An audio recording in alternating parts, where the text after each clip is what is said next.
رسول اللہ صلی اللہ علیہ وسلم نے فرمایا، لوگوں پر ایک ایسا زمانہ آئے گا کہ روپیوں کے بغیر کوئی چیز کام نہ دے گی۔ حضرت ابو درداء رضی اللہ عنہ بیان کرتے ہیں کہ رسول اللہ صلی اللہ علیہ وسلم نے فرمایا، جو شخص سورہ کاف کی ابتدائی 10 آیاتیں یاد کر لے تو اسے فتنہ دجال سے بچا لیا جائے گا۔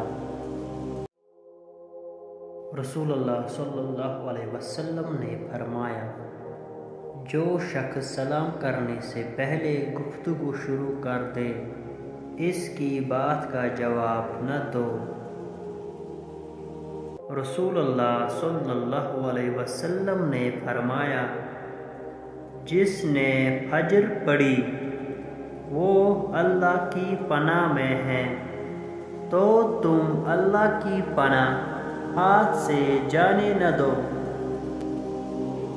رسول اللہ صلی اللہ علیہ وسلم نے ارشاد فرمایا، جماعت کی نماز اکیلی نماز سے 27 درجہ افضل ہے۔